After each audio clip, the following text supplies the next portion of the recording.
waxaa nagu yimaaday taliye fanax oo ay tahay markii ugu horeysay aan arka aniga oo ciidamo oo hogaaminayo gaariga wuxuu kaga soo degay gaari adiga afar cabdibila camal ay ahaayeen iyo gaari uu asaga saarnaa waxay kaga soo degeen meel anaga agteen ahayd marka aniga muuqaalkayga ayaan sii watay oo dadweynaha ayaan rabay inaan u soo gudbiyo oo warbixintayda ayaan sii akhrinayay mislehen taliyaha adiga ku imaanaya mise hadday u badato hadduu ku yimaado xataa TV ka socotaa wax wanaagsan gudbiyo ku dhihi doona ayaan islahaa runta ka hadal laakiin markii aan imid halkaas oo taliya aan aragnay oo weliba ayagoo qaylinaya ulul qaar kale askarta asagu wuxuu watay ul oo garuun ah ama bud sida u taqaaniin asaga markaan arkay ciidamadii kale ee raasanayo guryihii alwaaxyadii ka dumay oo soo qabsanaya markaan aragnay ayaan ogaanay in xaaladdu ay wanaagsanayn marka waan joojinay shaqadii markaan joojinay xaggoodan aadnay si aanu ayaga xitaa aanu wax ugu raadin xaqiiqda markaan xaggooda aadnay taliyaha anaga ugu horeeyey wuxuu ila qabsaday tirabeydka oo kaamiramanka aan ka qaaday tirabeydka markuu ila qabsaday ushii ugu horreysay aniga ugu dhuftay garuunka markuu ugu dhuftay ilaa amarkiis wuxuu ila rabay meelahan maskaxda ahaan waa wejiga waan isiga dhigay gacanta markaan isiga dhigay gacantii ugu horreysay waatana tanay ku dhacday way barartay markay barartay mid kale ugu soo celiyey tan hoosaan u dhigay kor aan u sii qaaday hoosaan u dhigay way sii barartay oo ujeedaan kadib markii ay sidaas ay noqotay wuxuu isku dayay ushii markii ay jabtay wuxuu soo qaatay alwaax meesha yaallo bismillaahi raxmaani raxiim magacaygu waa maxamed xasan yuusuf ka shaqeeya Soomaali Cable reporter saakay markay ahayd saacadda 8 iyo qadar 55 daqiiqo waxaan ka baxnay xarunta inagoo u soconay inaan soo tabino arin xalay ka dhacday kaaxda isla markaana saldhigga kaaxda ciidamada ay xalay soo weerareen al-shabaab inaan dadka u soo tabino waxa runta ah ee ka jirta meeshaas saakay markaan tagnay degmada ayaan horta ku hormarnay oo aan doonaynay inaan fasax kaga soo qaadano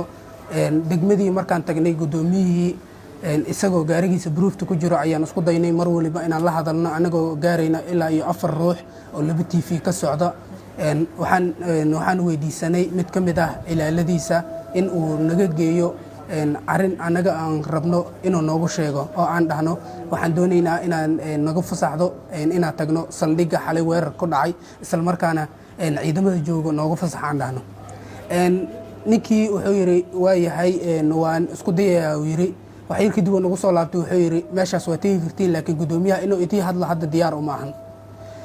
marka waan soo qaadanay go'aankii meeshii waa tagi kartiin aan ku soo baxnay meeshii markaa imaanay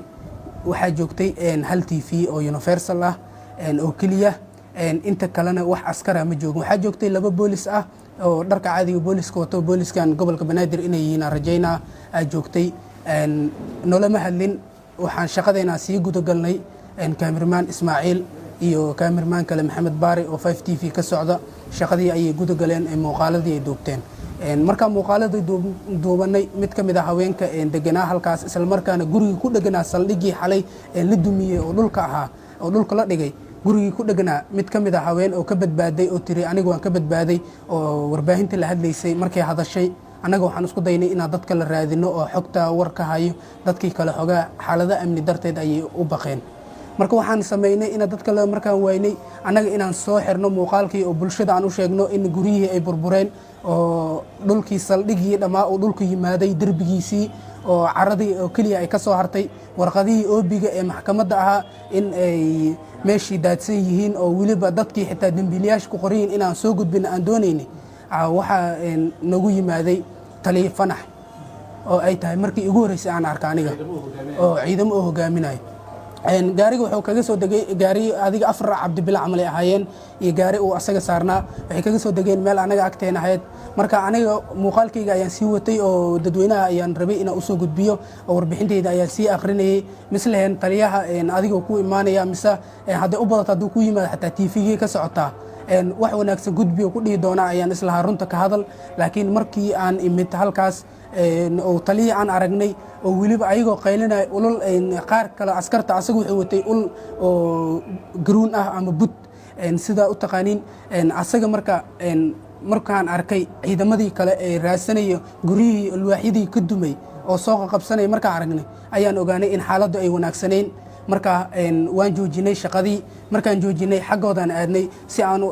ayaga xitaa aanu wax ugu raadin xaqiiqda markaan xaggooda aadnay taliyaha anaga ugu horeeyay wuxuu ila qabsaday tirabeedka oo kaamiramanka aan ka qaaday tirabeedka markuu ila qabsaday ushii ugu horeysay aniga ugu dhuftay garoonka markuu ugu dhuftay ilaa amarkiisa wuxuu ila rabay meelahan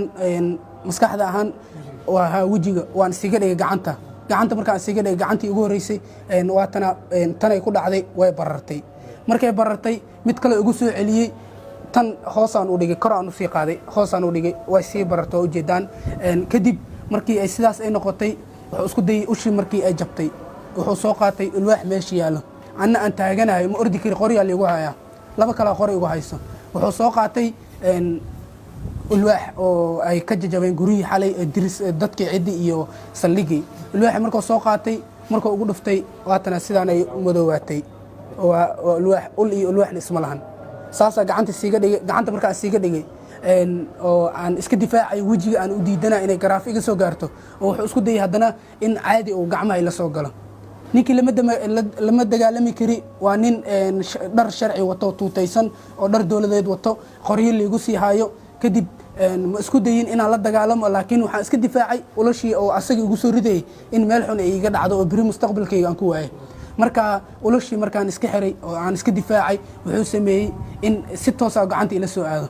waan xasuustaa halkan oo qoorta ah oo dharbaaxsho camal ayuu xoog ila qabtay dhulka ila sii riday dhulka markuu ila sii riday waxaan sameeyey in gacmaha iyo weli aan ka sii dagaalamo oo aan iska xiro ulashii wuxuu sameeyey markaa mid askari meesha taagnaa uu yidhi fadhiisi indhaha ka xir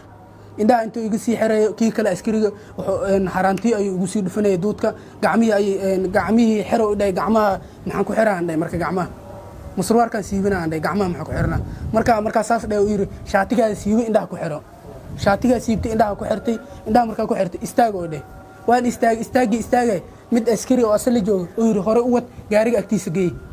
intaas sii socday midkii askariga iga daba imaaday labada lugood isku dhuftay surwaarka iga jeexmay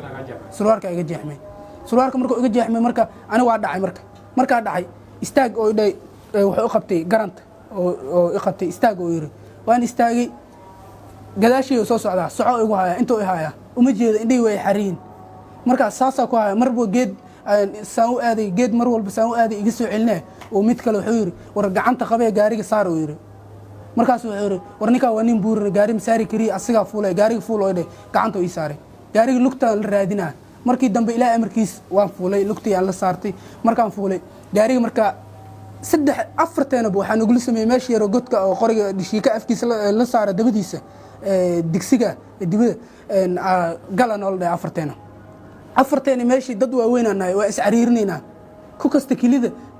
xusulka iga dhaaf oo leeyahay markii sidaas indhaha ka wada xirana ma nuuxsan karno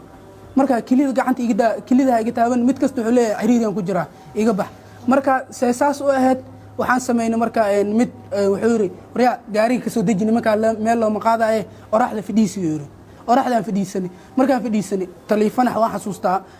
xitaa hadalkiisaan garanayay markaasu wuxuu yidhi waxaan rabaa nimankan in aad xawadka dhulka u dhigtaan oo aad lugaha qabsa aad tiraahdaa mise aad xerag u soo raadaysaan lugaha iyo gacmaha isku xirtaan dhibaatadaas dhan waxay tahay marka ay leeyihiin marka ugu horeysa horta warbaahin maa ka socotiin ay dheheen oo intay jugta nagula bilaabin ka hor waan u sheegnay waxaan dhahay Somali Cable iyo waxaan ka soconnaa 5TV Universal meesha ma joogin markaas markaan dhahnay haye markaas jugta nagu bilaabatay marka waxa kaliya ina dhaheen waa xasuustaa ereyga ugu horeey oo idhaa taleefanaha wuxuu ahay waxaad ka shaqaysiin dalka inaad burburisaan mid kale oo igu darneed oo waliba wax waliba jugta iga darneed waxay ahayd inuu yiri beedka faafreeb ee al-shabaab ay xogta ku soo gudbiyaan ayaad muuqaalada u dirtaan oo idinka ay igala degsadaan idinka si qaas ah oo la shaqeeyo shabaab aad la shaqaysaan wariyaal saxna ma tihiin markaas waxaan dhahnay anaga wariyaal saxan nahay Somali Cable ka soconaa loogooyinkeena oo ku tusi karnaa sharcigeena oo ku tusi karnaa waliba askarta qaar kamid ah way yaqaanaan aan dhahay adiga xitaa waan ka siisaan dhahay markaas saas aan dhahnay ninkii oo sidaas aan ula murmeyno oo yiri naftiina maritiin oraxdaas fadhiyo yiri hadda naftiin rabtiin oraxdaas sidaas u jiifo dhahay waxaan imaanay marka waxaan noo yimid biyo na siinay oo askari ah biyo markuu na siinay waa xasuustaa erey ilaa hadda aan afkayga inaan ka sheego aan doonaynin oo waliba qofkaas diinta ugu bixi kara aan dhihi karo oo yiri waa markiina saddexaad oo qofkaas dhacay codkiisa ugu soo laalaabtay markii noola garaacay waa dhanka diinta oo ilaahay weliba hooyadaa iyo ilaahay wax ugu daray ma doonaya nin saxafiyan ah inaan aniga xitaa daba kaco waxaan dhihi karaa taas qofkaas diinta kaga bixi karaa sida sharciga ana ama aan dhihi karo maxamed sawir waxaa la soo dhigay baraha bulshada idinkoo indhaha ka xiran xabadka dhulku jiifa imise saaca dhulka jiiftay adiga waxaan jiifnay muddo 3 saac iyo bar ah sidee maxaa ku qiyaasi kartaa marka dhulka jiifteen maxaa dareentay xaalkiin siduu ahaa horta anaga adiga 30 daqiiqo kilibiyaan duubanaynay iyo anaga hadlaynay marka meesha tagnayna waxay ahayd 4 saac marka meesha 4 saac tagnay 4 saac bar 30 daqiiqo kilibiyaan duubanaynay marka 30 daqiiqo kadib ay jugtu nagu bilaabatay adiga waxa nala soo deeyay 8 saac iyo bar 8 saac iyo adiga 20 camal anoo la yiri baxa mobeeladii marka wax ma weydiinin anaga maadaama dad naftooda la baqay aan nahay anaga xataa mid ugu horeysa wuxuu yiri haddaad dhimataan gurihiina ka dhimanaysiin ee waxaad ka dhimanaysiin kala ma lahan weligeedna wax waa la dili jiray inagoo sidaas u jiifno oo weliba hanjawaad iyo wax nagu jiraan oo raashiin ayaga nagu kor raashiin nagu cunayaan ay nagu dulqaylayaan waxay leeyihiin jaadka ma imaaday kan ma imaaday raashiin cunay aniga waxaan jiifnaa oraxda oo weliba waxaa lagu leeyahay haddaad gacantaada lugtaada ka qaado lugta waxaan kaga dheganahay kabta oo kabta qaybta dambe gacmahan saasay noo yihiin waxaa lagu leeyahay marka sida sawirkaa ka aragteen ma xirnayn xerig maa dadka qaar xerig oo maleynay xerig maa gacantaada meeshaa saarnaad gacantii wayna xanuunaysaa maanta oo dhan ul nagu dhacaysa haddaa ka qaado askariya ku hor taagan ama askariya agtaada taagan oo maray meesha madaxo kaaga istaagaa marka qalabka nalaga qaaday kaamirooyinkii waa nalaga qaaday kaamirooyinka marka dambe gadaal ay naga siiyeen laakiin waxaa naga maqan 4 bitri TV ahaanteena anaga 4 bitri oo ah kuwa kaamirada gala sidoo kale leerkii oo lagu shidayay oo kaamirada loogu talagalay sidoo kale mega wirelesska waxa kale TV kale wiilkan wuxuu yiri waxa iga maqan taleefankeyga ani hadda taleefankeyga ah waa la jibiyay marka hore waa ii shidnaa waa sameysnay waa la jibiyay oo weliba inay jibiyaan isku dayeen gmailkeyga waxay ku xiran lambar si kasta isku dayeen inay jibiyaan isku dayeen waxaana ku xiran waxyaabo ayaga ay ku xirteen jiro oo marka taleefanka liga soo wacay qofka marka la hadlayo waa hadal kale ay yeerayo oo aniga aan dareemayo marka inay wax ku xiriin aan dareemay marka idoo sidaas ay tahay taliye markuu deynay marka wuxuu yiri kaamirooyinkiina waa ka tagaysiin oo yiri markii dambe asagay haddana ay dhibaato ku noqotay biri in lagu soo raacanayo ogyahay wuxuu yiri kaamirooyinkiina waa idii siinaa wax idiga maqanna waa xaqiino ay ka maqayn oo yiri ana cadaalad waxaan dalbanaa maadaama aniga aan ahay qof dalka u dhashay oo la leeyahay xitaa wadani matiin afkiisa oo ka yiri anaga maadaama aan nahay in xaqeena maxkamad ninkaas noola soo taago asaga iyo ciidankiisa dembigay naga galeen oo weliba waxaan ururada saxaafadda iyo dhammaan inta saxaafadda ka shaqaysan waxaan ka codsanaynaa in mar waliba aan isku dayn inaan ka hortagno dembiga noola geystay mid ka mid ah ina biri la geysan badanaa waxaa leeyahay saxafiga dhibaa loo geystay dhibaatadaas loo geystay taliyay wax daba kacay ma lahan waxaan codsanaynaa ninkaas in la daba kaco sharciga noola mariyo anaga waxaan doonaynaa waxay tahay dadkii meeshaas ku geeriyooday biri sidii loogu gurman lahaa guryihii burburay in aan wax u qabano dadkaas biri haddii bulshada xitaa wax u qabato dad masaakiina hadda maamo noo soo hadashay waxay sheegtay in qof masaakiina guri ay iyada leedahay dhib ku dhisatay in uu xalay ka dumay qofkaas oo kale haddii anaga aan maanta warbixin ka soo diyaarino qofkaas biri hadduu guri helo qofkaasaan caawinayna soomaa bulshada caawinayna inta meesha ku dhimatay sida saxda ah ay booliska xitaa qarinayaan aniga waxaan doonaynaa in sida saxda aan ku soo sheegno waxaa jira dad agoomoobay waxaa jira dad